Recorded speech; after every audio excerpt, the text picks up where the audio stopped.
नमस्कार और सनातन पथ पर आपका स्वागत है। नीम करोली बाबा, जिन्हें प्यार से महाराज जी के नाम से जाना जाता है, दिव्य प्रेम और सादगी के प्रतीक थे। ध्यान पर उनकी शिक्षाएं तकनीकों से परे हैं, जो भक्ति, समर्पण और सार्वभौमिक प्रेम के सार को छूती है। उन्होंने इस बात पर जोर दिया कि ध्यान एक प्राकृतिक और गहरी व्यक्तिगत प्रक्रिया है, जो ईश्वर और आंतरिक आत्मा के साथ व्यक्ति के संबंध से जुड़ी है।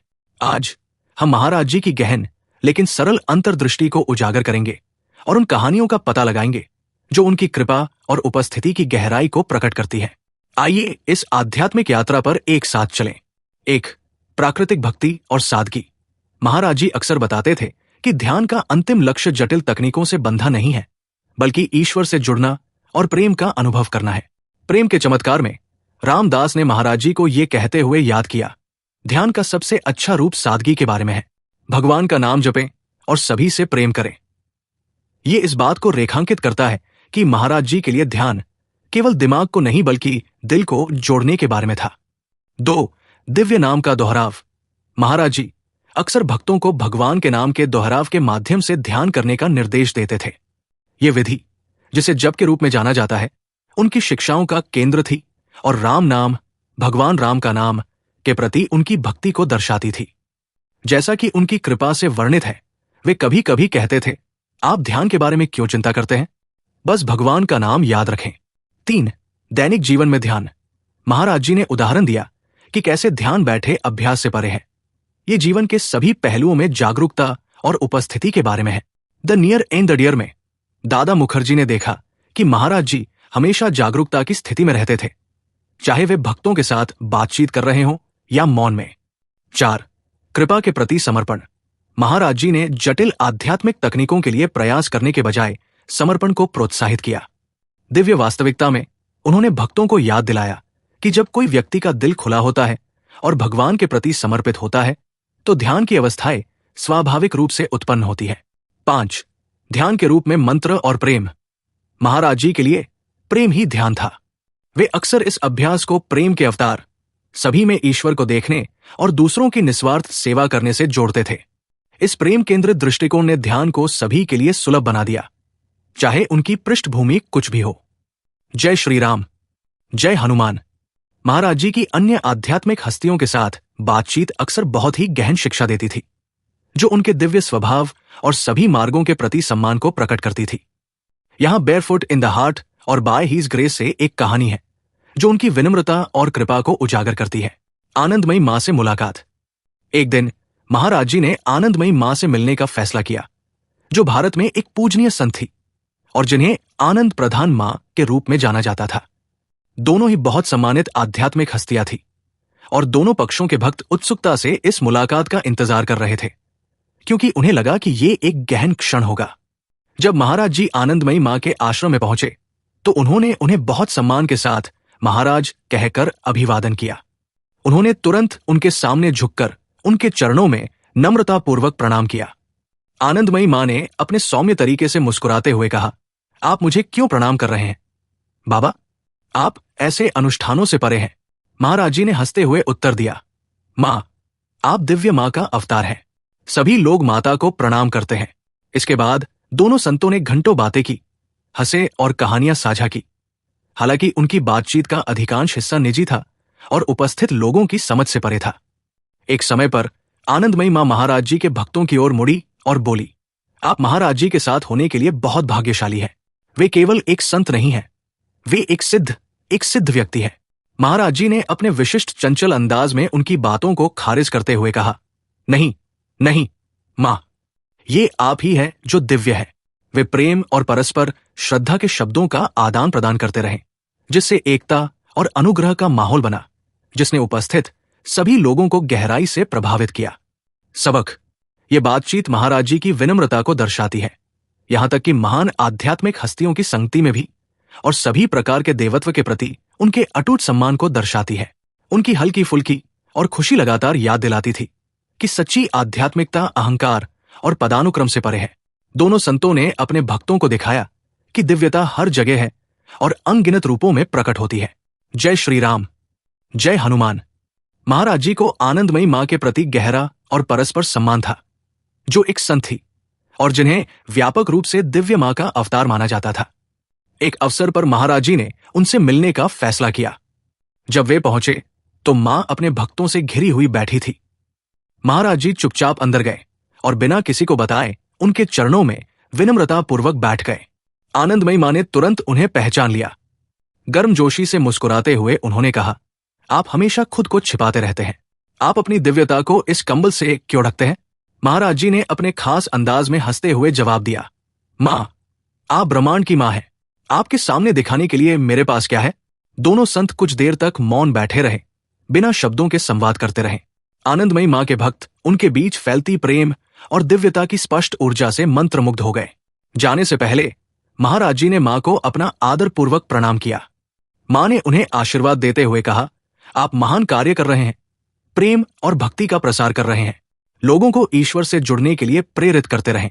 प्रेम के चमत्कार में वर्णित ये कहानी महाराज जी द्वारा अन्य आत्मज्ञानी व्यक्तियों के प्रति रखे गए सम्मान और प्रेम और सेवा के माध्यम से मानवता के उत्थान के उनके साझा उद्देश्य को खूबसूरती से दर्शाती है। ये महाराज जी की विनम्रता और दूसरों में दिव्यता की उनकी पहचान को दर्शाता है। आनंदमयी मां के साथ उनकी बातचीत संतों के बीच एकता और आध्यात्मिक ज्ञान और प्रेम फैलाने के लिए उनके सामूहिक समर्पण को प्रदर्शित करती है। जय श्री राम, जय हनुमान। महाराज जी का घूमना फिरना आकस्मिक नहीं था, ये उद्देश्यपूर्ण था, जो ईश्वरीय इच्छा से प्रेरित था।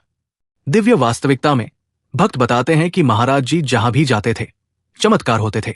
उनकी यात्राएं उन लोगों से मिलने का एक तरीका थी जिन्हें उनकी जरूरत थी, आत्माओं को ऊपर उठाने और प्रेम और भक्ति की शिक्षाओं को फैलाने का।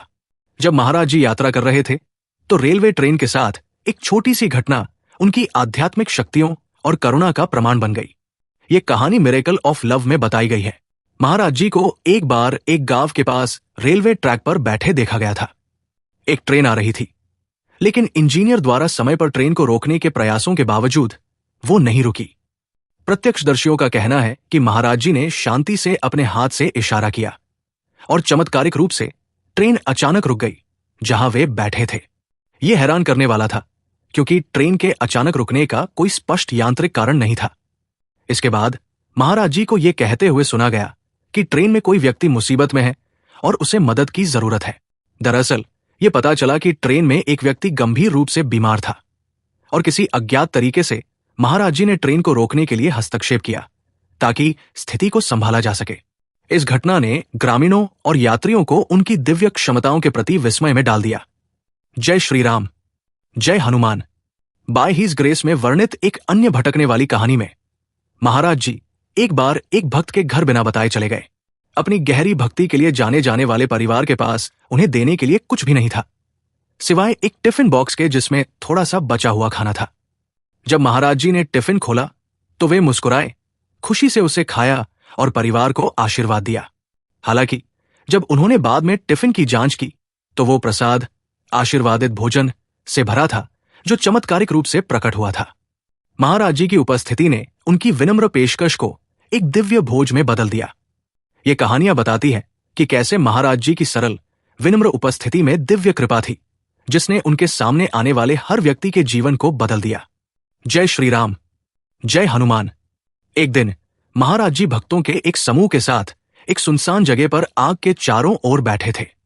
ये एक ठंडी रात थी और महाराज जी अपने खास कंबल में लिपटे हुए थे।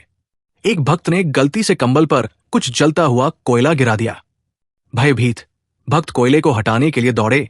उन्हें डर था कि कीमती कंबल में आग लग जाएगी, लेकिन महाराज जी ने शांति से उन्हें दूर कर दिया और कहा, छोड़ो। सभी को आश्चर्य हुआ। कोयला कंबल पर कुछ देर तक जलता रहा, लेकिन कोई निशान या क्षति नहीं हुई। जब किसी ने पूछा कि यह कैसे संभव है, तो महाराज जी ने शरारती ढंग से मुस्कुराते हुए कहा, आग क्या है? जब भगवान की कृपा होती है तो कुछ नहीं होता। फिर उन्होंने हंसते हुए विषय बदल दिया, जैसे कि कुछ असामान्य नहीं हुआ था। यह कहानी मिरेकल ऑफ लव में सुनाई गई है और यह दर्शाती है कि महाराज जी सामान्य वास्तविकता की सीमाओं से परे एक क्षेत्र में कैसे मौजूद थे। उन्होंने अक्सर सूक्ष्म और चंचल तरीकों से प्रदर्शित किया कि ईश्वरीय कृपा प्रकृति के नियमों को खत्म कर सकती है। यह कहानी ईश्वर के साथ महाराज जी के सहज संबंध को दर्शाती है। उनके लिए चमत्कार का मतलब शक्ति दिखाना नहीं था, बल्कि अपने भक्तों को भौतिक दुनिया की सीमाओं से परे देखने की याद दिलाना था। जय श्री राम, जय हनुमान। चोरी हुआ कंबल। महाराज जी का प्रतिष्ठित कंबल उनकी कमलियन का अभिन्न अंग था और उनकी ऊर्जा से भरपूर था। एक बार जब महाराज जी यात्रा कर रहे थे तो एक चोर ने इस कंबल को चुराने का फैसला किया। महाराज जी के इर्द गिर्द भीड़ होने के बावजूद चोर कंबल को छीनकर जंगल में भागने में कामयाब हो गया। भक्त भयभीत हो गए और उन्होंने महाराज जी से उसे वापस लेने की अनुमति देने की विनती की। हालांकि महाराज जी ने हंसते हुए कहा, उसे इसे रखने दो, इससे उसका भला होगा। भक्त भ्रमित हो गए, लेकिन उन्होंने उनकी इच्छा का पालन किया। कुछ दिनों बाद चोर वापस लौटा, जो कांप रहा था और पश्चाताप कर रहा था। उसने कंबल महाराज जी के चरणों में रख दिया और रोने लगा। उसने कबूल किया कि जब से उसने कंबल चुराया था तब से वो सो नहीं पाया, क्योंकि उसे सपने आते रहते थे कि महाराज जी की आंखें उसे असीम प्रेम से घूर रही है। उसे ऐसा लगता था जैसे कंबल ही जीवित है और उसे आराम नहीं करने दे रहा है। महाराज जी ने अपनी आंखों में चमक के साथ कहा, अब तुम क्यों रो रहे हो? क्या तुम्हें इसे रखने में मजा नहीं आया? अगर तुम चाहो तो इसे ले लो, ये सबका है। महाराज जी की कृपा और क्षमा से अभिभूत होकर चोर उनके चरणों में गिर गया और अपने जीवन को बदलने की कसम खाई। महाराज जी ने उसे आशीर्वाद दिया और उसे अपने रास्ते पर भेजने से पहले उसे भोजन दिया। यह कहानी, जो प्यार का चमत्कार और उनकी कृपा से साझा की गई है, महाराज जी की असीम करुणा को दर्शाती है। उन्होंने चोर को क्रोध या निर्णय के साथ नहीं देखा, बल्कि उसकी आत्मा की पीड़ा को देखा और उस पल का उपयोग उसके जीवन को बदलने के लिए किया। ये महाराज जी की कर्म और कृपा के गहन कामकाज की समझ को भी उजागर करता है, जो हमें आध्यात्मिक विकास के उत्प्रेरक के रूप में उनकी भूमिका की याद दिलाता है, यहां तक कि सबसे अप्रत्याशित परिस्थितियों में भी। जय श्री राम, जय हनुमान। महाराज जी के सामने आने वाले प्रसिद्ध संतों में से एक जीवन बाबा थे, जो एकांत प्रिय और शक्तिशाली तपस्वी थे। जीवन बाबा एकांत में रहते थे, एक जंगल में गहन ध्यान करते थे। महाराज जी ने अपनी विशिष्ट चंचलता के कारण एक दिन बिना बताए उनसे मिलने का फैसला किया। जब महाराज जी जीवन बाबा की कुटिया पर पहुंचे तो तपस्वी पहले तो किसी भी आगंतुक का स्वागत करने से कतरा रहे थे। महाराज जी बाहर बैठे थे, प्रेम से भरे हुए थे और जाने से मना कर रहे थे। धीरे धीरे जीवन बाबा उत्सुक हो गए और उन्हें अंदर बुलाया। वे दोनों मौन में बैठे रहे।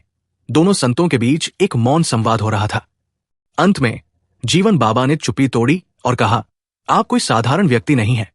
मैं आपके भीतर पूरे ब्रह्मांड को देख सकता हूं। आप इस माया के संसार में क्यों हैं? महाराज जी ने हंसते हुए उत्तर दिया, आप मुझसे ये क्यों पूछ रहे हैं?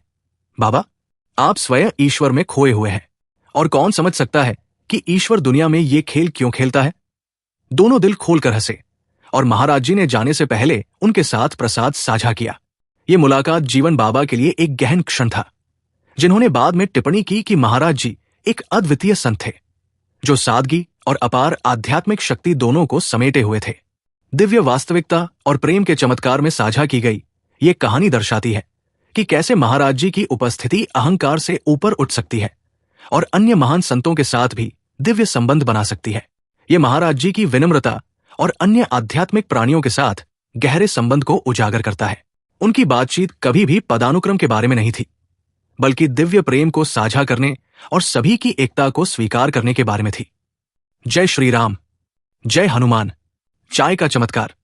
एक दिन महाराज जी कैंची आश्रम में भक्तों के एक समूह के साथ बैठे थे। दोपहर में ठंड थी और महाराज जी ने अचानक कहा, चलो चाय पीते हैं।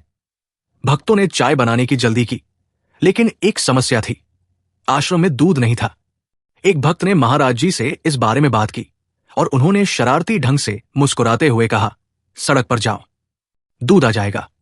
हालांकि हैरान भक्त ने आज्ञा का पालन किया और सड़क पर चला गया, जहां वो इंतजार कर रहा था। कुछ ही क्षणों में एक दूध का ट्रक दिखाई दिया। चालक ने रुककर पूछा, क्या आसपास कोई आश्रम है?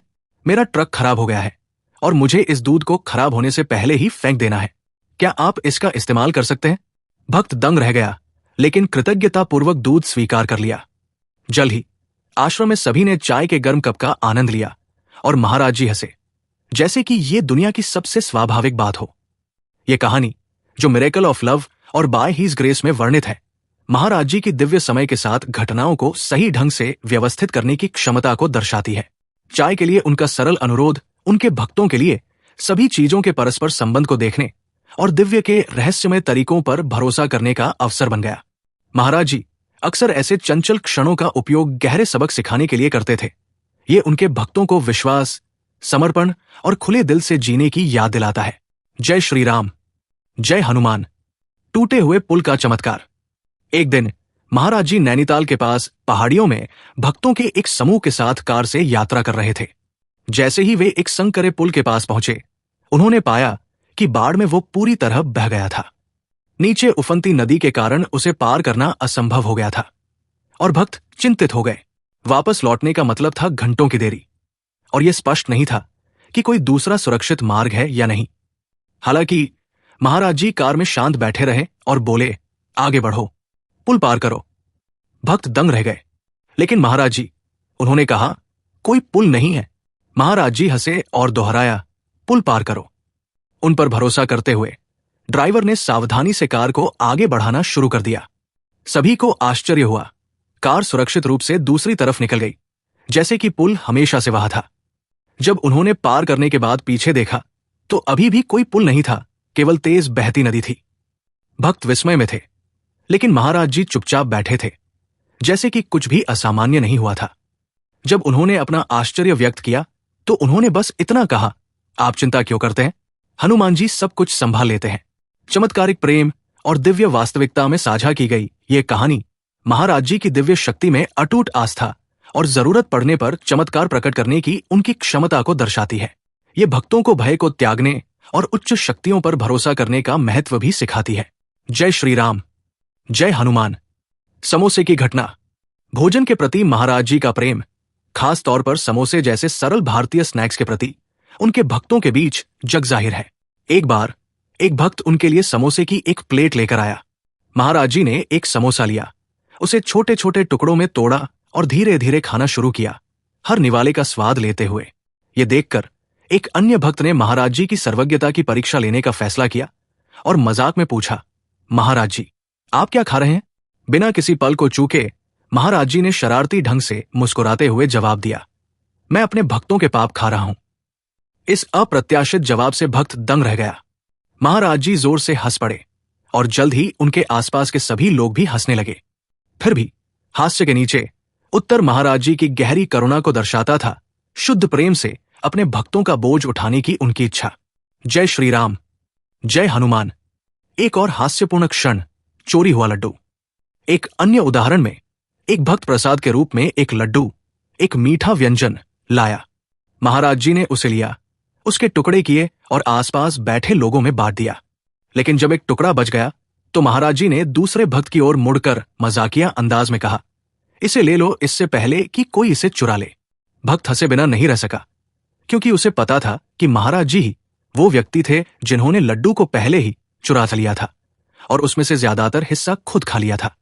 महाराज जी की हंसी संक्रामक थी और हर कोई उस पल की खुशी में शामिल हो गया। महाराज जी का हास्य कभी भी तुच्छ नहीं था। ये अहंकार को भंग करने, भारी दिलों को हल्का करने और लोगों को ईश्वर के करीब लाने का एक साधन था। यहां तक कि उनके चुटकुलों में भी एक सूक्ष्म शिक्षा निहित थी, जीवन को आनंद, सादगी और समर्पण की भावना के साथ जीना। जय श्री राम, जय हनुमान। सिगरेट का किस्सा। महाराज जी अक्सर लोगों को महत्वपूर्ण सबक सिखाने या उनका दिल हल्का करने के लिए उनके साथ छल करते थे। एक बार एक भक्त जो आदतन धूम्रपान करने वाला था, उनसे मिलने आया। सम्मान के कारण वो व्यक्ति महाराज जी की उपस्थिति में धूम्रपान करने से बचता था, लेकिन कभी कभी चुपके से सिगरेट पीने चला जाता था। महाराज जी बेशक सब कुछ जानते थे। एक दिन उन्होंने भक्त को बुलाया और शरारती मुस्कान के साथ कहा, तुम्हारी सिगरेट कहाँ है? मुझे एक दे दो।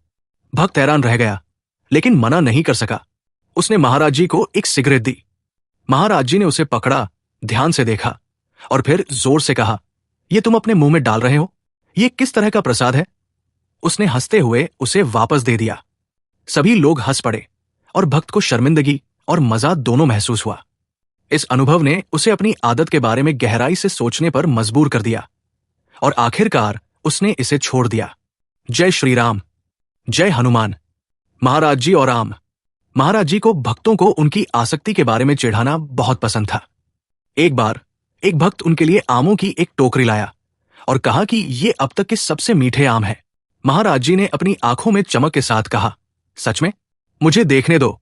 उन्होंने एक आम लिया, उसे छीला और धीरे धीरे खाया, हर निवाले पर कहते हुए कि ये कितना स्वादिष्ट है। फिर उन्होंने एक और खाया और फिर एक और। एक एक करके महाराज जी ने आमों की पूरी टोकरी खा ली, जबकि भक्त देखते रहे, हंसने से बचने की कोशिश करते रहे। आखिर में महाराज जी ने खाली टोकरी को देखा और कहा, हाँ, वे बहुत अच्छे थे, तुम सही थे। ये दृश्य देखकर सभी हंस पड़े, क्योंकि महाराज जी लोगों को उनके अभिमान और अधिकार की भावना से अलग करने का उनका चंचल तरीका जानते थे। जय श्री राम, जय हनुमान। गायब हो रहा चश्मा। एक और बार एक भक्त ने अपना चश्मा खो दिया और उसे खोजने के लिए बेचैन हो गया। महाराज जी ने कुछ देर तक चुपचाप देखा और फिर आखिरकार पुकारा, तुम क्या खोज रहे हो? मेरा चश्मा महाराज जी, मुझे वो नहीं मिल रहा है, भक्त ने जवाब दिया। एक शरारती मुस्कान के साथ महाराज जी ने कहा, तो तुम उसे कैसे खोज रहे हो अगर तुम देख नहीं सकते? भक्त ने रुककर अपना चेहरा छुआ।